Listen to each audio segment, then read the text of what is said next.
What is going on, Pokemon fans? Welcome back to JDs NerdVerse. We are doing a new type of series on this channel where we're doing a versus series, where we do one Pokemon versus another, pin them together, same scenario, same kind of play out, and see which one finishes the game faster. So we got Rhydon versus Golem.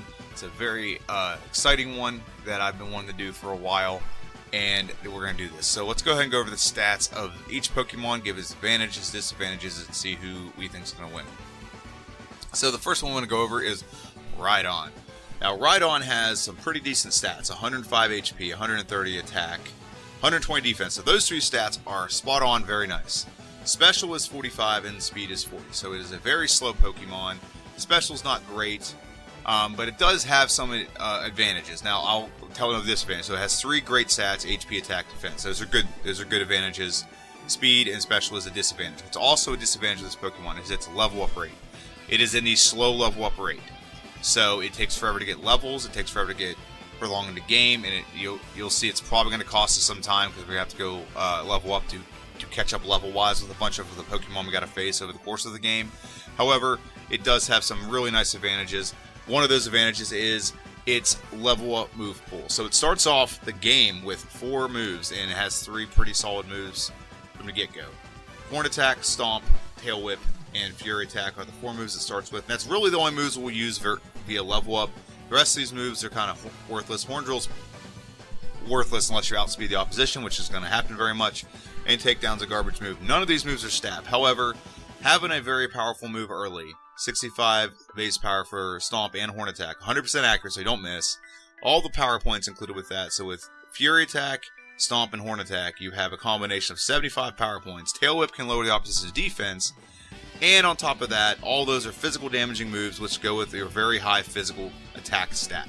So the early game is going to be pretty simple. Even if we don't get to Brock's level and get to like level, we might be like 9 or 10 by the time we get to Brock, we're still going to have a pretty good time with Brock because we're going to do way more damage than him. We can lower his defense. We can do a lot of things to counter Brock. We don't outspeed Brock. We might outspeed the Geodude, probably not the Onix, but we're going to steamroll through the first gym. The second gym is going to be hard, but I'll get into that in a little bit. And then now I'm going to go over, and it's going to scroll very slowly up the screen. But this is its TM move pool. I'm not going to go over a lot of it. However, Mega Punch will be used, Body Slam will be used, Bubble Beam, Water Gun, Ice Beam, Blizzard, Hyper Beam will not be used, I'm sorry. Seismitoss won't be used, Thunderbolt may be used for like 5 minutes. Earthquake and Dig are our bread and butter, and then also Rock Slide is also our bread and butter. Mimic possibly for a badge boost because this Pokemon does not learn a badge boost naturally. So these are the moves that we're going to have in this playthrough, and we also can learn Surf and Strength. Why we can learn so many of these variety of moves, I do not know. I don't care, but that does give us a slight advantage over opposition because when we come across a Rock Pokemon, we don't have a great move for Rock Pokemon early. We can just use Water Gun or Bubble Beam, and Ice Beam is a great move to have in the Elite Four. Eventually, like I said, we are going to use Mimic to use the badge boost. However, these are the moves that we can only have these moves for, to get by all the things we got to get by early in the game until we can get to like Celadon City, and then we can modify these things. We don't even get a really great stab move until Dig. And the better version of that move is Earthquake and Rock Slide. Those are the 2 bread and butter for this Pokemon. So yeah, but let's go on to our other opposition. So like I said, we don't have some level up rate sucks, and we don't have great speed or special, but we do have a very broad move pool with this Pokemon. Let's go and go on to Golem. Golem has some really nice things going on with it. It does have a very good early stats as well. 80 HP, so it's not as high as HP as Rhydon, but it still has pretty good HP. Attack is 110, so not quite as good as Rhydon in attack, but still pretty decent. Defense is 130, okay, so that's our best stat. Special is 55, so our special is a little bit better than Rhydon, and our speed is 45, which is slightly better than Rhydon. So those things are pretty decent with this Pokemon. Now, what is better with this Pokemon, it's in a better level up rate.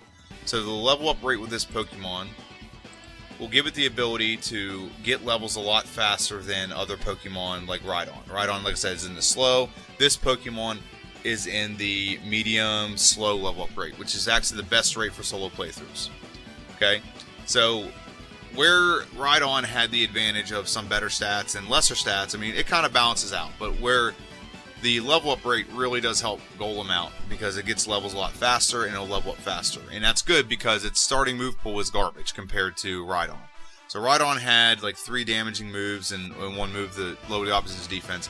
We don't get that with Golem. Golem starts off with Tackle and Defense Curl.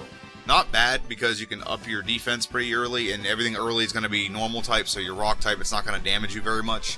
But where you're going to have problems is eventually you got to get the rock throw. That's your first stab move, and rock throw is garbage. It's 50%, 50 base power, 75 a stab, but it's actually horrible. In future games, they do fix this accuracy, but in Gen 1, it's horrible. So we're going to rely solely on Tackle and a little bit of rock throw and maybe bite a little bit. But a self-destruct won't be used. Harden is just the same thing as Defense Curl, just less power points. So I think there's no point in changing that out. However, at 36, we do get our best move in Earthquake. 100 base power, 100% accurate, 150 with stab, and it's extremely powerful. We get it so early in this game compared to Rhydon. Rhydon has to wait all the way until you have to get by a Pokemon Tower to be able to go to Silph to get it. Whereas we can get this via level up. We'll probably get this via level up for a lot of good parts in the game. Okay, and then we have not quite as good a move pool, but we do have a pretty decent move pool compared to, not quite as good compared to Rhydon, but it's pretty decent compared to other Pokemon. We will use Mega Punch, we will use Body Slam, Seismitoss may get a shelf life for a little bit, Earthquake and Dig are our bread and butter, and also Rock Slide, and we might use a Mimic. We do have a Badge Booster and Defense Curl already, so we don't have to actually do that, but we do have a Badge Boost nonetheless, and we can even mimic a move to heal or whatever with this Pokemon. So where Rhydon had so much diversity, we have a little bit less, but that's also, sometimes that's good because you know what you're going to have and you just got to center all your strategies around getting to those moves and using those moves effectively. So let's go back to the first slide, and I'll kind of just go over the rules with these playthrough. We can only use these 2 in battle. We can use other Pokemon for HMs if need be. Or to catch Pokemon if need be. So there's battles that I might use like I think with both these Pokemon I'm probably going to end up using Farfetch because both of them learn Dig. There's no point in getting to Paris. So Farfetch might be in a battle to get a Swimmer. But we don't really have to. I just use Vaporeon. Okay, but if needed, it can be done. We can only use the Badge Boosting Glitch. We can't use the Pokedoll Glitch. We can't use the Missingno Glitch. Okay. There are some Pokemon runs I'm going to come up lately to try to get literally the fastest playthrough as possible that I'm probably going to lift the Pokedoll rule. But in this playthrough, I won't be doing that. We're going to have to beat Giovanni no matter what. It's not something we're going to have to like fight. We have to do it. There's no ifs, ands, or buts about it. We've got to beat Giovanni. So we can't skip over that.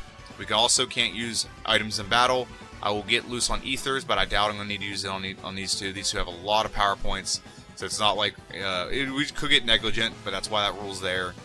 And also, what's the last rule? We do stop a timer occasionally. They are to stop at the same exact time for each Pokemon. So there's not an advantage for each one. Okay? These 2 are trying to beat the game under my rules and when I play it. It's not an arbitrary rule I'm picking off of like some website and I'm trying to follow those rules. This is my rules. Timer stops before we go into Mount Moon, so we can catch a HM Mule. Timer stops before Lieutenant Surge's gym, so we don't get in trouble with the with Lieutenant Surge's buttons. Okay, timer stops when we get out of Rock Tunnel because we have errands to run, and I don't want to rush it and miss something and have to go back and do it and waste time, and it affects the Pokemon's run. Timer stops when we on the way to the Elite Four, so because I don't want to accidentally dig out or I don't want to accidentally forget a repel. Now I gotta go fly and get repels or whatever. There's tons of reasons for it, and I have my reasoning for it. So the time that is set, there's not an advantage for either Pokemon. Just keep that in mind. Now, what do I predict? Well, I think early Rhydon will have an early lead because he has such a broad move pool. Every level gets him more and more stats, so he's going to be a little bit stronger early for sure, and he's going to be a little bit faster early for sure. Now, where he's going to tail off is he's going to need to... Both of these are not going to be able to fight Misty at all until we beat our 4th rival fight on the SSN. So I think that's a guarantee. Where I think Golem's going to catch up is in the mid-game. In the mid-game, we're going to have badge boosting capability. We're going to be higher levels. And yeah, I think that's going to be a huge advantage for Golem. Also, because Rhydon can use other moves, we're going to use those other moves, like Water Gun, like Bubble Beam. Whereas with Golem, we don't have that. So we'll probably have a little bit of money with Golem to buy vitamins. So that might be a slight advantage for Golem as well. All in all, I think they're going to end up around the same time, but I think Golem will get the edge. Having Badge Boost without mimicking a move saves a turn, and it saves the possibility of getting knocked out. Okay, we have some areas in this game where we can come across like some brick walls, so to speak. But I think Misty's the biggest one, Lorelei, and then the champion, or Lance's Gyarados will be the 3 main brick walls we're going to come across, and it's about how we overcome that will be the question. But all in all, I think Golem will edge out this. It's not going to be like a 10-minute difference. It's going to be a couple-minute difference.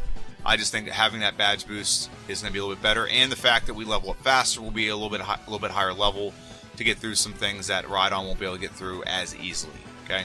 Last thing I'll let you know is let me know what you think in the comment section down below. Make sure you like, share, subscribe, follow. This channel is getting some pretty good traction, and this video will air on Friday. Okay, it'll air on Friday. Today is Monday. That's where this prediction video will come out. I want to thank everyone for watching. Have a good one, and I'll see you guys next time.